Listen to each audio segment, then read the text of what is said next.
महिलाएं हाथों में फूल मालाएं लिए खड़ी हैं।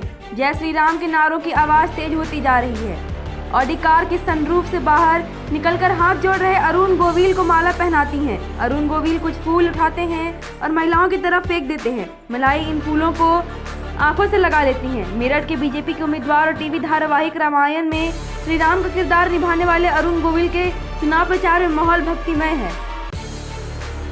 सड़क पर सब्जी बेचती नजर आई अशोक गहलोत की पुत्रवधू। वैभव को जिताने के लिए पूरे परिवार ने जालोर में डाला डेरा।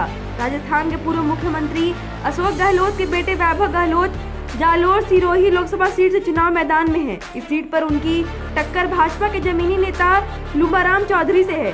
गहलोत से वैभव को जिताने के लिए गहलोत खेमा लगातार वहां कैंप कर रहा है। इसी बीच शुक्रवार को चुनाव प्रचार के लिए वैभव की पत्नी हिमांशी सड़क पर सब्जी बेचती नजर आई। चिराग पासवान को बिहार का मुख्यमंत्री बनाएंगे मांझी। पूर्व सीएम के बयान से एनडीए में मचेगा बवाल।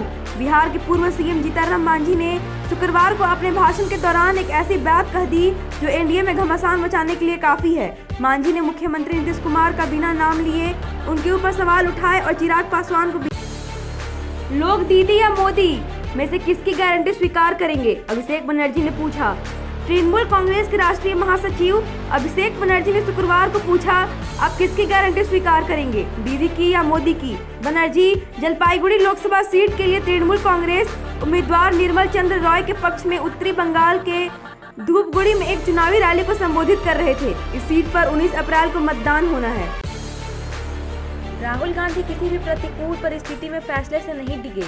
ए.के. एंटनी। कांग्रेस के वरिष्ठ नेता ए.के. एंटनी ने शुक्रवार को यहां कहा कि राहुल गांधी को अपने पिता राजीव गांधी की तरह ही राजनीति में कोई दिलचस्पी नहीं थी। वह प्रधानमंत्री बनने के लिए नहीं बल्कि भारतीय संविधान की बुनियादी संरचना की रक्षा के लिए भाजपा के खिलाफ लड़ रहे हैं। नवरात्रि में नॉनवेज खाने का वीडियो दिखाकर किसको खुश करना चाहते हैं। पीएम मोदी का तेजस्वी यादव पर हमला। प्रधानमंत्री नरेंद्र मोदी ने शुक्रवार को जम्मू कश्मीर के उधमपुर में चुनावी रैली को संबोधित करते हुए बिहार के पूर्व मुख्यमंत्री लालू यादव, उनके बेटे और राजद नेता तेजस्वी यादव के साथ लोकसभा चुनाव से पहले तमिलनाडु में चुनाव अधिकारियों ने एक घर से जब्त किए 1 करोड़ रुपए। लोकसभा चुनाव 2024 के बीच चुनाव आयोग पूरी तरह से अलर्ट मोड पर है। राज्य में लोकसभा के लिए मतदान से पहले इस तरह की पहली जब्ती है। एएनआई से फोन पर बात करते हुए जिला कलेक्टर प्रदीप कुमार ने कहा, चुनाव फ्लाइंग स्क्वाड के अधिकारियों ने तिरुचिरापल्ली के एट्राई गांव में घर में प्रवेश किया और तलाशी ली। उन्हें एक बैग में भरे हुए कुल 1 करोड़ रुपए के नोट मिले। चीन ने स्मार्टफोन मार्केट में तेजी से तरक्की की है, लेकिन अब भारत भी पीछे नहीं। भले ही चीन स्मार्टफोन भारत में बिकते हैं, लेकिन मैन्युफैक्चरिंग में भारत का एक तरफा राज है। भारत की एक कंपनी का नाम है डिक्सन।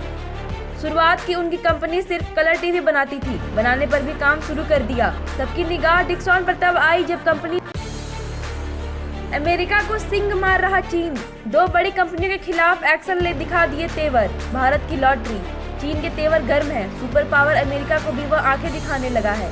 चीन ने अमेरिका की 2 बड़ी कंपनियों पर बैन लगा दिया है और इन 2 कंपनियों की संपत्ति भी सीज कर दी गई है। चीन के साथ अमेरिका के बिगड़ते रिश्तों के चलते कई कंपनियां अपने ऑपरेशन वहां से शिफ्ट कर रही हैं।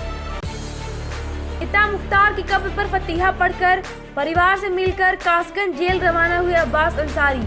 सुरक्षा के बीच अब्बास अंसारी को कस्टडी पैरोल खत्म होने पर वापस कासगंज जेल भेजा गया है। वह अपने पिता मुख्तार अंसारी की कब्र पर फतिहा पढ़ने के लिए पैरोल कर रिहा किया गया था। सुप्रीम कोर्ट ने मुख्तार के फतिहा कार्यक्रम में शामिल होने के लिए अब्बास को 3 दिन की कस्टडी पैरोल दी थी।